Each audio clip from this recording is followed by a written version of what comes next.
Hello students, आज हम पढ़ेंगे हिस्ट्री का चैप्टर 7। अशोक एक अनोखा सम्राट जिसने युद्ध का त्याग किया। तो सम्राट अशोक के बारे में पढ़ेंगे जो एक इतिहास के अंदर महान राजा हुए थे। रोशन के रुपए। जन्मदिन पर रोशन को दादाजी से कड़क नोट मिले। उसने उन्हें अपने हाथ में दबा रखा था। उसे एक नया सीडी खरीदने का बहुत मन था, लेकिन साथ ही वह बिल्कुल नए कड़क नोटों को देखना और छू कर महसूस करना चाहती थी। तभी उसने पाया कि सभी नोटों के दाहिनी तरफ गांधी जी का मुस्कुराता चेहरा बना हुआ था और बाईं तरफ छोटे शेर चित्रित थे। उसने सोचा, आखिर यहाँ शेर क्यों बने हुए हैं? तो नोटों के ऊपर आपने भी देखा होगा, आपके मन में भी प्रश्न आया होगा। ये देखिए, इस तरह की शेरों वाला स्तंभ सिर।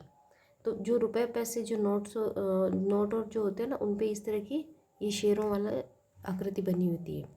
एक बहुत बड़ा राज्य, एक साम्राज्य।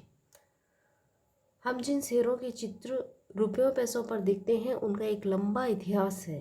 उन्हें पत्थरों को काटकर बनाया गया और फिर उन्हें सारनाथ में एक विशाल स्तंभ पर स्थापित किया गया था। पहले देखिए, इसको पत्थरों से काट के बनाया गया और उसके बाद में इस जो मूर्ति बनी हुई है, इसको सारनाथ के अंदर, सारनाथ वाराणसी के पास में, ठीक है, यूपी उत्तर प्रदेश में आता है, तो वहाँ पे इसको ले जाके वहाँ स्तंभ के ऊपर रख दिया गया। इस विषय में तुमने अध्याय 6 में पढ़ा था। वाराणसी सारनाथ में अशोक स्तंभ है, ये हमने पढ़ा था। इतिहास के महानतम राजाओं में से एक अशोक के निर्देश पर इसके जैसे कई स्तंभों और पत्थरों पर अभिलेख उत्कीर्ण किए गए। देखिए, अशोक जो है उनके निर्देश पे, ठीक है, अशोक राजा थे और उन्होंने निर्देश देके कई स्तंभों और पत्थरों पर अभिलेख लिखवाए। ठीक है, कुछ भी जो जानकारी थी ना, उसको लिखवाया, उसको अभिलेख बोलते हैं। इसके पहले कि हम ये जाने कि इन अभिलेखों में क्या लिखा था, क्या क्या बातें लिखी गई थी। देखिए, पुरानी जो पत्थरों की जो बड़ी बड़ी चट्टानें होती थी या जो स्तंभ होते थे, उनके ऊपर कुछ राजा जो है वो अपने आदेश लिखवा देता था। ठीक है, कुछ आज्ञाएं, कुछ शिक्षाएं, तो इनको अभिलेख बोलते थे। तो अशोक ने क्या लिखवाया, इसके बारे में हम देखेंगे। इससे पहले ये समझने की कोशिश करें कि उनके राज्य को साम्राज्य क्यों कहा जाता था। ठीक है, अभी हमने हेडिंग में पढ़ा था साम्राज्य, तो साम्राज्य कैसे बन गया वो राज्य से। अशोक जिस साम्राज्य पर शासन करते थे, उसकी स्थापना उनके दादा चंद्रगुप्त मौर्य ने लगभग 2300 साल पहले की थी। तो अशोक के जो दादा कौन थे? चंद्रगुप्त मौर्य। चंद्रगुप्त मौर्य है वो मौर्य वंश के बहुत ही शक्तिशाली या भारतीय इतिहास की जो है वो बहुत ही पावरफुल सम्राट रहे हैं। चाणक्य या कौटिल्य, देखिए चाणक्य और कौटिल्य एक ही व्यक्ति के नाम है।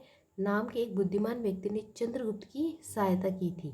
चंद्रगुप्त जो मौर्य राजा थे ना, इनके दादाजी, इनकी मदद की थी चाणक्य, जिसका नाम कौटिल्य भी मिलता है। चाणक्य के कई विचार जो है हमें अर्थशास्त्र नामक की पुस्तक में मिलते हैं। देखिए, चाणक्य की जो पुस्तक है उसका नाम भी बहुत बार पूछा जाता है। तो चाणक्य की जो पुस्तक है, या चाणक्य या कौटिल्य की जो किताब है ना, उसका नाम अर्थशास्त्र है। वंश, देखिए इसमें ये था जो चंद्रगुप्त मौर्य हैं, ठीक है। सबसे पहले जो मौर्य वंश के जो शासक बने थे वो चंद्रगुप्त मौर्य थे, और इनको राजा बनाने में मदद की थी कौटिल्य ने, जो तक्षशिला विश्वविद्यालय जो वर्तमान पाकिस्तान के अंदर आता है, वहाँ के मतलब प्रोफेसर थे एक तरह से, ठीक है, वहाँ के आचार्य थे कौटिल्य। ठीक है, इन्होंने चंद्रगुप्त मौर्य है उसको भारत का सम्राट बनवाया, उनकी मदद की, और उसके बाद में ये जो मौर्य वंश स्टार्ट हुआ। ठीक है, मौर्य वंश, चंद्रगुप्त मौर्य के बाद में उनका बेटा बिंदुसार, और बिंदुसार के बाद में उनका बेटा अशोक, ठीक है, राजा बने। तो इस तरह से जो चंद्रगुप्त मौर्य है वो अशोक के दादाजी हो गए। वंश, जब एक ही परिवार के कई सदस्य एक के बाद एक राजा बनते हैं तो उन्हें एक ही वंश का कहा जाता है। ठीक है, राजा का बेटा राजा, तो एक वंश चलता है। मौर्य वंश में 3 महत्वपूर्ण राजा हुए जिनके नाम ध्यान में रखने: चंद्रगुप्त, उनका बेटा बिंदुसार, और बिंदुसार का पुत्र अशोक। ठीक है, साम्राज्य में बहुत से नगर थे। मानचित्र में उन्हें काले बिंदुओं में दिखाया गया, नीचे हम देखेंगे। इनमें साम्राज्य की राजधानी पाटलिपुत्र, ठीक है, उज्जैन और तक्षशिला जैसे नगर प्रमुख थे। जो भी अशोक का जो साम्राज्य था, ठीक है, उसकी राजधानी क्या थी? पाटलिपुत्र। देखिए चंद्रगुप्त जो मौर्य थे ना, वो मगध के शासक थे। और मगध हमने जो लास्ट चैप्टर थे उनमें पढ़ा था कि बहुत ही शक्तिशाली जो है वो महाजनपद में था। तो उसकी जो राजधानी थी वो पाटलिपुत्र थी। उसके बाद में अशोक के टाइम के अंदर उज्जैन और तक्षशिला जो है वो प्रमुख केंद्र थे। तक्षशिला उत्तर पश्चिम और मध्य एशिया के लिए आने जाने का मार्ग था। दूसरी तरफ उज्जैन उत्तरी भारत से दक्षिणी भारत जाने वाले रास्ते में पड़ता था। देखिए वर्तमान में उज्जैन कहाँ आता है? एमपी के अंदर, ठीक है, मध्य प्रदेश के अंदर आता है ना। तो ये दक्षिण की तरफ जाने का रास्ता था। शायद नगरों में व्यापारी, सरकारी अधिकारी और शिल्पकार रहा करते थे। देखिए यहाँ साइड में पढ़ते, जिन जगहों पर अशोक के शिलालेख मिले हैं उन्हें लाल बिंदुओं से दिखाया गया है। ये सारे इलाके साम्राज्य के भीतर थे, अशोक के साम्राज्य के भीतर, ठीक है। उन देशों के नाम बताओ जहाँ अशोक के अभिलेख मिले हैं। भारत के कौन से राज्य मौर्य साम्राज्य से बाहर थे? तो ये अभी हम मानचित्र 5 के अंदर देखेंगे।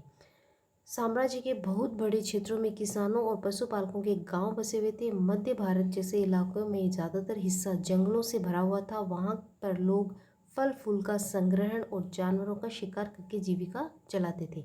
जंगलों के अंदर जो लोग रहते थे वो इस तरह से काम करते थे।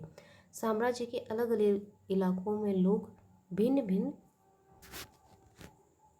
भाषाएं बोलते थे। वे लोग शायद अलग अलग प्रकार का भोजन करते थे और यहाँ तक कि अलग अलग किस्म की पोशाक भी पहनते थे। तो देखिए इतना बड़ा साम्राज्य है तो यहाँ पे विभिन्नताएं आनी संभव है, ठीक है।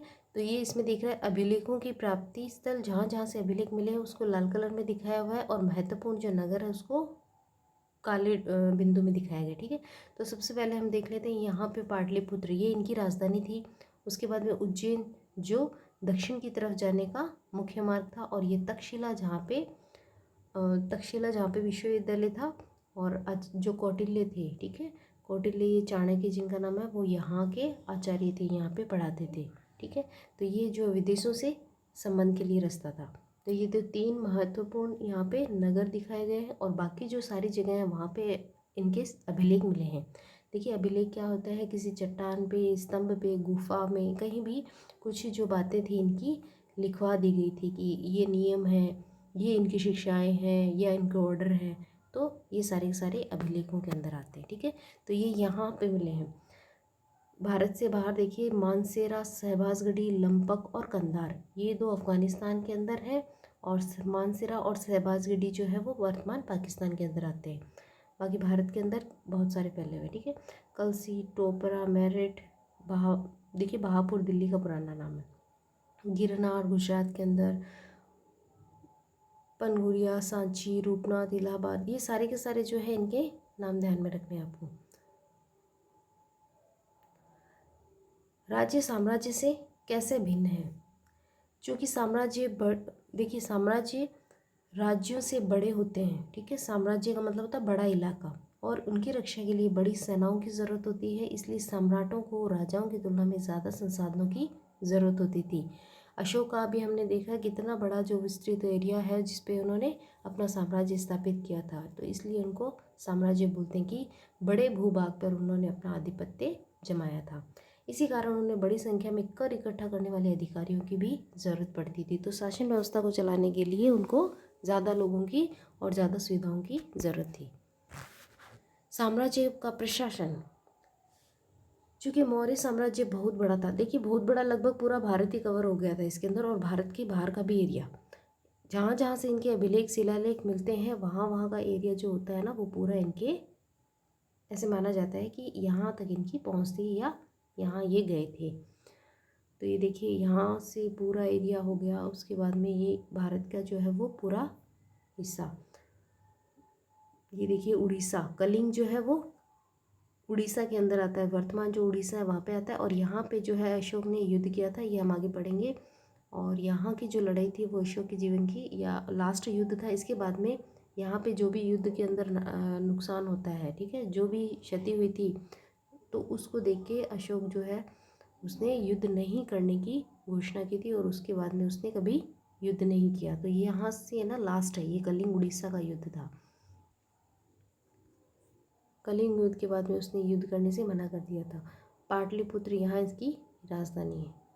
तो ब्रह्मगिरी ये यहाँ येरागुड़ी और ब्रह्मगिरी जो है वो आंध्र प्रदेश के अंदर आते हैं। तो लगभग जो पूरा है एरिया भारत का इनके अंडर में था। तो इतने बड़े एरिया पे शासन करना, इतने बड़े क्षेत्र पे शासन करना भी बहुत बड़ी बात थी। तो इसके लिए उनको प्रशासन किस तरह से चलाना पड़ता था। साम्राज्य का प्रशासन, चूँकि मौर्य साम्राज्य बहुत बड़ा था इसलिए अलग अलग हिस्सों पर अलग अलग ढंग से शासन किया जाता था। पाटलिपुत्र और उसके आसपास के इलाकों पर सम्राट का सीधा नियंत्रण था। राजधानी थी और उसके आसपास का एरिया था, तो राजा अच्छे से इसको नियंत्रण में कर सकता था। इसका मतलब ये हुआ कि इस इलाके के गांवों और शहरों के किसानों, पशुपालकों, शिल्पकारों, व्यापारियों से कर इकट्ठा करने के लिए राजा अधिकारियों की नियुक्ति करता था। जो राजा के आदेशों का उल्लंघन करते राजा उनको सजा भी देते थे। इनमें से कई अधिकारियों को वेतन भी दिया जाता था। संदेशवाहक एक जगह से दूसरी जगह घूमते रहते थे और राजा के जासूस अधिकारियों के कार्यकलाप पर नज़र रखते थे। ठीक है, तो राजा जो है ना जासूस भी रखवाते थे। इन सब के ऊपर सम्राट था जो राज परिवार एवं वरिष्ठ मंत्रियों की सहायता से सब पर नियंत्रण रखता था। तो इस तरह से जो प्रशासन है वो अलग अलग अधिकारियों के माध्यम से किया जाता था। मौर्य साम्राज्य के भीतर कई छोटे क्षेत्र या प्रांत थे। अब पूरा जो एरिया है वो एक राजा के अंडर में तो नहीं, मतलब अच्छे से वर्क नहीं कर सकते, तो इसके लिए उसको अलग अलग क्षेत्रों में, प्रांतों में बांट दिया गया था, जिससे इसका प्रशासन है वो अच्छे से चलाया जा सके। इन पर तक्षशिला या उज्जैन जैसे प्रांतीय राजधानियों से शासन किया जाता था। कुछ हद तक पाटलिपुत्र से इन क्षेत्रों पर नियंत्रण रखा जाता और अक्सर राजकुमारों को वहाँ का राज्यपाल या गवर्नर बनाकर भेजा जाता था। ठीक है, तो इनके बारे में हम देखते हैं। अशोक जो है वो उज्जैन गए थे। ठीक है, उज्जैन के अंदर गवर्नर थे। बिंदुसार जो है उन्होंने उनको वहाँ का गवर्नर भेजा था। लेकिन ऐसा लगता है कि इन जगहों पर स्थानीय परंपराओं और नियमों को ही माना जाता था। तो जो राजकुमार होते थे वो यहाँ पे रहते थे और यहाँ के जो भी नियम होते थे उनके हिसाब से काम करते थे। प्रादेशिक केंद्रों के बीच विस्तृत क्षेत्र थे। इनके इलाकों में मौर्य शासक सिर्फ मार्गों और नदियों पर नियंत्रण रखने की कोशिश करते थे, जो कि आवागमन के लिए महत्वपूर्ण थे। यहाँ से उन्हें जो भी संसाधन कर और भेंट के रूप में मिलते थे उन्हें इकट्ठा किया जाता था। उदाहरण के लिए अर्थशास्त्र में लिखा है कि उत्तर पश्चिम कंबल के लिए, तो देखिए उत्तर पश्चिम जो है वो कंबल के लिए, दक्षिण भारत सोने और कीमती पत्थरों के लिए प्रसिद्ध था। ठीक है, तो कंबल उत्तर पश्चिम वाला जो एरिया है, ठीक है, अफगानिस्तान वाले उस एरिया से जो लोग आते थे तो कंबल के लिए, ठीक है, इनका व्यापार होता था। और दक्षिण भारत जो है वहाँ पे सोने की खानें आज भी है और कीमती पत्थरों के लिए प्रसिद्ध है। संभव है संसाधन नजराने के रूप में इकट्ठे किए जाते थे। अब देखिए नजराना क्या होता है। जहाँ कर यानी टैक्स नियमित ढंग से इकट्ठे किए जाते थे, वहीं नजराना अनियमित रूप से जब भी संभव हो इकट्ठा किया जाता था। ऐसे नजराने विविध पदार्थों के रूप में प्राय ऐसे लोगों से लिए जाते थे जो स्वेच्छा से इसे देते थे। देखिए एक टैक्स होता है, जैसे हम लोगों को टैक्स भरना पड़ता है, ठीक है, टाइम टू टाइम डेट होती है फिक्स, तो उसी तरह से राजा जो है उनके टाइम में भी टैक्स का एक कोई नियम, मतलब निर्धारित टाइम होगा, निर्धारित समय पे टैक्स देना होता था, 3 महीने 6 महीने जो भी है, ठीक है। लेकिन नजराना जो है वो बिना किसी टाइम के कभी भी जब इच्छा होती थी तब दे देते थे लोग, ठीक है, अपनी इच्छा से। राजधानी में सम्राट मेगास्थनीज चंद्रगुप्त के दरबार में पश्चिम एशिया के यूनानी शासक सेल्यूकस निकेटर का राजदूत था। ये बहुत इंपॉर्टेंट लाइन है, अंडरलाइन करना है कि जो सेल्यूकस निकेटर था, ठीक है, इनका राजदूत था मेगास्थनीज। ये देखिए चंद्रगुप्त और जो सेल्यूकस निकेटर है इनकी इनका जो युद्ध हुआ था 305 ईसा पूर्व के अंदर, ठीक है, और इनके जब युद्ध हुआ तो सेल्यूकस निकेटर की जब हार हो गई थी तो उसके बाद में उन्होंने मेगास्थनीज को राजदूत के रूप में इनके दरबार में भेजा था। मेगास्थनीज ने जो कुछ भी लिखा है, कुछ देखा, उसका विवरण किया, ठीक है। मेगास्थनीज की जो पुस्तक है, इन्होंने मेगास्थनीज ने किस में लिखा, इंडिका नामक की बुक में। इनकी बुक का नाम है इंडिका, ठीक है। तो मेगास्थनीज की बुक के बारे में भी पूछा जाता है। कौटिल्य चाणक्य की बुक हमने देखी थी अर्थशास्त्र, और मेगास्थनीज की बुक है इंडिका। इस इंडिका बुक के अंदर इन्होंने जो भी सारी चीज़ें देखी थी यहाँ रह के उस सब का विवरण उसने लिखा है। सम्राट का जनता के सामने आने के अवसरों पर शोभा यात्रा के रूप में जश्न मनाया जाता था। उन्हें एक सोने की पालकी में ले जाया जाता था। उनके अंगरक्षक सोने और चांदी से अलंकृत हाथियों पर सवार रहते थे। कुछ अंगरक्षक पेड़ों को लेकर चलते थे। इन पेड़ों पर प्रशिक्षित तोतों का एक झुंड रहता था। ठीक है, उस टाइम की जो भी व्यवस्था है ना वो बता रहे हैं, आंखों देखा हाल। जो सम्राट के सिर के चारों तरफ चक्कर लगाता रहता। राजा सामान्यतः हथियारबंद महिलाओं से घिरे रहते। ये हमेशा इस बात से डरे रहते कि कहीं कोई उनकी हत्या करने की कोशिश न करे। उनके खाना खाने से पहले खास नौकर उस खाने को चखते हुए लगातार 2 रात एक ही कमरे में नहीं सोते थे। ठीक है, तो राजा की सुरक्षा का विशेष ध्यान रखा जाता था। और पाटलिपुत्र यानी आधुनिक पटना के बारे में क्या लिखा है, देखिए। ये जो पाटलिपुत्र है ये इनकी राजधानी थी। यह एक विशाल और खूबसूरत नगर है। यह एक विशाल प्राचीर से घिरा है। ठीक है, चारों तरफ दीवार बनी हुई है। इसमें 570 बुर्ज और 64 द्वार हैं। 2 और 3 मंजिल वाले घर लकड़ी और कच्ची ईंटों से बने हैं। राजा का महल भी काठ से बना है, लकड़ी से बना हुआ था, जिसे पत्थर की नक्काशी से अलंकृत किया गया है। यह चारों तरफ से उद्यानों, चिड़ियों के लिए बने बसेरों से घिरा है। तो आंखों देखी जो बात है वो बता रहे हैं कि किस तरह से जो है उन्होंने पाटलिपुत्र के अंदर देखा था। और ये सारा का सारा विवरण है उन्होंने अपनी पुस्तक इंडिका में लिखा था। और अंत में जंगल वाले इलाके आते थे।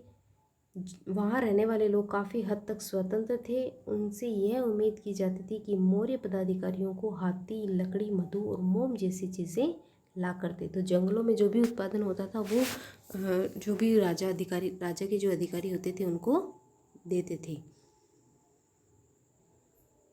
अशोक एक अनोखा सम्राट, इसके बारे में हम जो है नेक्स्ट वीडियो में देखेंगे।